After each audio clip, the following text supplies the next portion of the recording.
अस्सलाम वालेकुम वीरो की हाल चाल ठीक ठाक हो।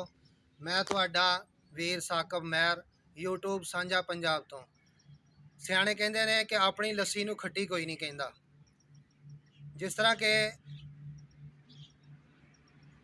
ਇੱਕ ਡੇਰੇਦਾਰ ਸੀ, ਉਹਨਾਂ ਡੇਰੇ ਦੇ ਉੱਤੇ ਉਹਨੇ ਹਰ ਤਰ੍ਹਾਂ ਦੇ ਜਾਨਵਰ ਰੱਖੇ ਸੀ, ਕੱਟੇ, ਵੱਛੇ, ਬੱਕਰੀਆਂ, ਕੁਕੜੀਆਂ, ਇਦਾਂ।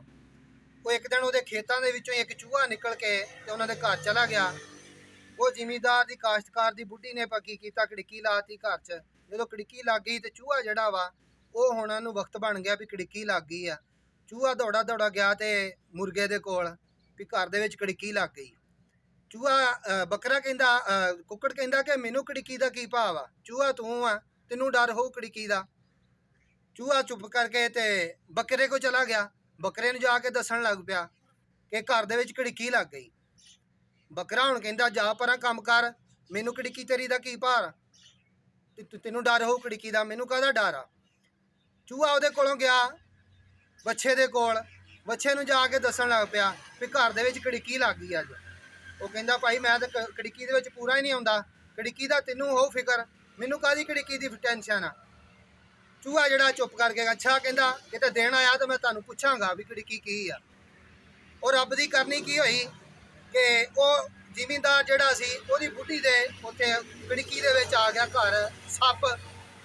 ਜਦੋਂ ਸੱਪ ਕੜਿੱਕੀ 'ਚ ਆਇਆ ਤੇ ਬੁੱਢੀ ਜਾ ਕੇ ਉਹਦਾ ਕੱਢਣ ਲੱਗੀ, ਸੱਪ ਕੜਿੱਕੀ ਉਹਨੂੰ ਬੁੱਢੀ ਨੂੰ ਲੜ ਗਿਆ। ਸੱਪ ਜਦੋਂ ਬੁੱਢੀ ਨੂੰ ਲੜਿਆ ਤੇ ਬੁੱਢੀ ਦੇ ਹੁਣ ਰਿਸ਼ਤੇਦਾਰ ਆਸੇ ਪਾਸੇ ਸਾਰੇ ਜਿੰਨੇ ਵੀ ਸੀ ਉਹ ਪਤਾ ਲੈਣ ਆ ਗਏ ਘਰ।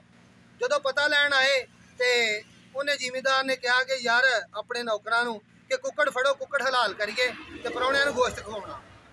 ਕੁੱਕੜ ਜਦੋਂ ਫੜਨ ਲੱਗ ਪਏ ਤੇ ਕੁੱਕੜ ਹੁਣ ਦੌੜਿਆ ਚੂਹੇ ਦੇ ਉੱਤੋਂ ਦੀ ਟੱਪਿਆ ਤੇ ਚੂਹੇ ਨੇ ਪੁੱਛਿਆ ਹਾਂ ਹੁਣ ਦੱਸ ਪੁੱਤ ਕੜਿੱਕੀ? ਫਿਰ ਗਿਆ ਜੀ, ਉਹ ਬੁੱਢੀ ਮਰ ਗਈ ਥੋੜੇ ਦਿਨਾਂ ਬਾਅਦ, ਨਾ ਠੀਕ ਹੋਈ। ਜਦੋਂ ਮਰ ਗਈ ਉਹਦੀ ਘਰ ਵਾਲੀ ਤੇ ਮੁੜ ਕੇ ਹੁਣ ਤੀਜਾ ਸਾਤਾ ਹੋਣਾ ਸੀ, ਉਹ ਪ੍ਰਾਹੁਣੇ ਫੇਰ ਆਏ। ਉਹਨਾਂ ਨੇ ਕਿਹਾ ਜੀ ਹੁਣ ਬੱਕਰਾ ਲੈ ਆਓ, ਬੱਕਰਾ ਹਲਾਲ ਕਰ ਲਈਏ। ਹੁਣ ਬੱਕਰੇ ਨੂੰ ਜਦੋਂ ਫੜਿਆ ਜਾ ਕੇ ਚੂਹੇ ਨੇ ਫਿਰ ਪੁੱਛਿਆ ਹਾਂ ਵੀ ਦੱਸ ਹੁਣ, ਮੈਨੂੰ ਤਾਂ ਕਹਿੰਦਾ ਸੀ ਵੀ ਮੈਨੂੰ ਕਹਿੰਦਾ ਕੜਿੱਕੀ ਦਾ ਭਾਰ ਆ, ਅੱਜ ਆਇਆ ਪਿਆ ਨਾ ਤੂੰ ਵੀ ਇਹਦੇ ਵਿੱਚ। ਇਸੇ ਤਰ੍ਹਾਂ ਹੀ ਫਿਰ ਜਿਹੜਾ ਵਾ ਜਦੋਂ ਆਇਆ 40 ਦਾ ਖਤਮ, ਪ੍ਰਾਹੁਣੇ ਫਿਰ ਵਾਵਾ ਇਕੱਠੇ ਹੋ ਗਏ। ਉਹਨਾਂ ਨੇ ਕਿਹਾ ਕਿ ਜੀ ਹੁਣ ਜਿਹੜਾ ਨਾ ਵੱਛਾ ਕਰ ਲਈਏ। ਜਦੋਂ ਵੱਛੇ ਕੋ ਵੱਛਾ ਕਰ ਲਿਆ, ਵੱਛਾ ਅਪਡੇਟ ਹੋ ਗਿਆ ਤੇ ਚੂਹਾ ਫਿਰ ਉਹਨੂੰ ਪੁੱਛਦਾ ਕਿ ਹੁਣ ਦੱਸ ਕਿੱਦਾਂ ਸੌਫਟਵੇਅਰ ਅਪਡੇਟ ਹੋਇਆ। ਇਸੇ ਤਰ੍ਹਾਂ ਹੀ ਕਿ ਅੱਜ ਅਸੀਂ ਜਿਹੜਾ ਨਾ ਇਹ ਕੜਿੱਕੀ ਜਿਹੜੀ ਲੱਗੀ ਹੈ ਸਮਝਦੇ ਹਾਂ ਕਿ ਕਿਸਾਨਾਂ ਤੇ ਲੱਗੀ ਆ, ਜ਼ਿਮੀਂਦਾਰਾਂ ਵਾਸਤੇ, ਕਾਸ਼ਤਕਾਰਾਂ ਵਾਸਤੇ ਲੱਗੀ ਆ। ਲੇਕਿਨ ਇਹ ਕੜਿੱਕੀ ਜਿਹੜੀ ਆ ਨਾ ਇੱਕ ਦਿਨ ਸਾਰਿਆਂ ਤੇ ਚੱਲਣੀ ਆ। ਇਹ ਨਹੀਂ ਕਿ ਕਿਸਾਨਾਂ ਵਾਸਤੇ। ਕਿਸੇ ਵੀ ਮੁਲਕ ਦੀ ਜਿਹੜਾ ਮੁਆਸ਼ੀ ਨਿਜ਼ਾਮ ਹੈ ਨਾ ਉਹ ਕਾਸ਼ਤਕਾਰੀ ਆ, ਖਾਸ ਤੌਰ ਤੇ ਪਾਕਿਸਤਾਨ ਦਾ। ਜੇ ਅਗਰ ਪਾਕਿਸਤਾਨ ਦੇ ਵਿੱਚੋਂ ਕਾਸ਼ਤਕਾਰੀ ਨੂੰ ਕੱਢ ਦਈਏ ਜਾਂ ਜ਼ਿਮੀਂਦਾਰਾਂ ਨੂੰ ਅਸੀਂ ਸਾਈਡ ਤੇ ਕਰ ਦਈਏ, ਕੱਢ ਦਈਏ ਤੇ ਸਾਡਾ ਨਿਜ਼ਾਮ ਜਿਹੜਾ ਮੁਲਕ ਦਾ ਉਹ ਦਰਮ ਬਰਮ ਆ। ਅੱਜ ਜਿਸ ਤਰ੍ਹਾਂ ਕਿ ਪਿਛਲੇ ਦਿਨਾਂ ਦੇ ਵਿੱਚ ਦੇਖੋ ਕਿ ਜ਼ਿਮੀਂਦਾਰ ਜਿਹੜੇ ਨੇ ਉਹ ਇਹ ਕਹਿ ਰਹੇ ਸੀ ਕਿ ਯਾਰ ਮੱਕੀ ਦਾ ਕੋਈ ਰੇਟ ਨਹੀਂ ਹੈ, ਮੱਕੀ ਜਿਹੜਾ ਵਾ 1500 2000 ਤੱਕ ਵਿਕੀ। ਉਸ ਤੋਂ ਬਾਅਦ ਹੁਣ ਕਣਕ ਆ ਗਈ ਹੈ, ਕਣਕ ਦਾ ਕੋਈ ਰੇਟ ਨਹੀਂਗਾ ਮੰਡੀ ਦੇ ਵਿੱਚ।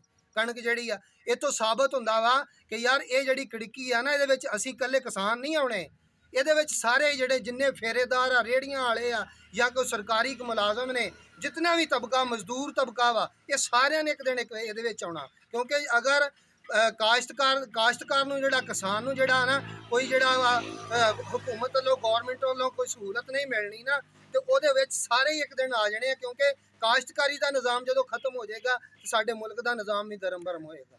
ਇਸ ਵਾਸਤੇ ਇਹ ਕੜਿੱਕੀ ਜਿਹੜੀ ਹੈ ਸਾਰਿਆਂ ਵਾਸਤੇ ਲੱਗੀ ਆ। ਇਹਦੇ ਵਾਸਤੇ ਇਹ ਆਵਾਜ਼ ਉਠਾਓ ਕਿ ਅੱਜ ਅਗਰ ਸਾਡੇ ਅੰਦਰ ਮੁਲਕ ਦੇ ਅੰਦਰ ਗੰਦਮ ਬਹੁਤ ਆ, ਗੰਦਮ ਘੱਟ ਨਹੀਂ ਗਈ ਹੈ, ਗੰਦਮ ਬਹੁਤ ਆ ਮਾਸ਼ਾਅੱਲਾ। ਲੇਕਿਨ ਅੱਲਾ ਨਾ ਕਰੇ ਆਉਣ ਵਾਲੇ ਵਕਤ ਦੇ ਵਿੱਚ ਅਗਰ ਜ਼ਿਮੀਂਦਾਰ ਨੂੰ ਅੱਜ ਰੇਟ ਸਹੀ ਨਹੀਂ ਲੱਗ ਰਿਹਾ, ਹੁਣ ਨਾ ਮੱਕੀ ਦਾ ਰੇਟ ਸਹੀ ਲੱਗਾ, ਨਾ ਕਣਕ ਦਾ ਸਹੀ ਲੱਗਾ, ਅਗਲੇ ਸਾਲ ਆਉਣ ਵਾਲੇ ਵਕਤ ਦੇ ਵਿੱਚ ਜ਼ਿਮੀਂਦਾਰ ਬੀਜਣ ਹੀ ਘੱਟ। ਅਗਲੇ ਕਹਿਣਗੇ ਸਾਨੂੰ ਰੇਟ ਨਹੀਂ ਪਿਛਲੇ ਸਾਲ ਸਹੀ ਲੱਗਾ ਤੇ ਅਸੀਂ ਬੀਜਦੇ ਹੀ ਨਹੀਂ ਕਣਕ ਨੂੰ ਨਾ ਜਾਂ ਮਕਈ ਨੂੰ, ਕਮ ਮੁਕਦਾਰ 'ਚ ਬੀਜਣ, ਆਪਣੇ ਖਾਣ ਜੋਗੀ ਬੀਜ ਲੈਣ। ਤੇ ਦੂਸਰਾ ਤਬਕਾ ਕੀ ਕਰੇਗਾ? ਜਿਨ੍ਹਾਂ ਨੇ ਖਰੀਦ ਕੇ ਜਿਹੜਾ ਵਾ ਕਣਕ ਜਾਂ ਮਕਈ ਇਸਤੇਮਾਲ ਕਰਨੀ ਹੈ, ਖਾਣੀ ਆ, ਉਹ ਲੋਕ ਕੀ ਕਰਨਗੇ? ਇਸ ਵਾਸਤੇ ਗੌਰਮੈਂਟ ਦੇ ਅੱਗੇ ਅਪੀਲ ਆ ਕਿ ਗੌਰਮੈਂਟ ਜਿਹੜੀ ਆ ਕਿਸਾਨਾਂ ਨੂੰ ਜਿਹੜਾ ਵਾ ਸਹੂਲਤਾਂ ਦੇਵੇ, ਇਹਨਾਂ ਦੇ ਰੇਟ ਸਹੀ ਕਰਨ। ਇਹ ਨਹੀਂ ਹੈ ਕਿ ਰੇਟ ਬਹੁਤ ਜ਼ਿਆਦਾ ਕਰ ਦੇਣੇ ਕਿ ਮਜ਼ਦੂਰ ਤਬਕਾ ਲੈ ਹੀ ਨਾ ਸਕੇ। ਰੇਟ ਇੱਥੇ ਕਿ ਰੱਖਣ ਕਿ ਮਜ਼ਦੂਰ ਤਬਕਾ ਵੀ ਉਹਨੂੰ ਆਸਾਨੀ ਨਾਲ ਖਰੀਦ ਸਕੇ ਤੇ ਜਿਹੜਾ ਜ਼ਿਮੀਂਦਾਰ ਦੇ ਪੱਲੇ ਵੀ ਕੁਛ ਪਵੇ। ਖਾਦਾਂ ਦਾ ਸਪਰੇਵਾਂ ਦੇ ਰੇਟ ਜਿਹੜੇ ਇਹਨਾਂ ਦੇ ਘੱਟ ਕੀਤੇ ਜਾਣ, ਤਾਂ ਕਿ ਜ਼ਿਮੀਂਦਾਰ ਜਿਹੜਾ ਵਾ ਉਹ ਆਸਾਨੀ ਦੇ ਨਾਲ ਮੰਡੀ ਦੇ ਵਿੱਚ ਜਾ ਕੇ ਆਪਣੀ ਫਸਲ ਨੂੰ, ਆਪਣੀ ਜਿਹੜਾ ਵਾ ਕਿਸੇ ਵੀ ਜਿਹੜੀ ਆ ਅਨਾਜ ਨੂੰ ਉਹ ਆਸਾਨੀ ਦੇ ਨਾਲ ਜਾ ਕੇ ਵੇਚ ਸਕੇ ਤੇ ਉਹਨੂੰ ਰੇਟ ਸਹੀ ਲੱਗੇਗਾ ਤਾਂ ਵੇਚੇਗਾ ਨਾ। ਮਿਹਰਬਾਨੀ।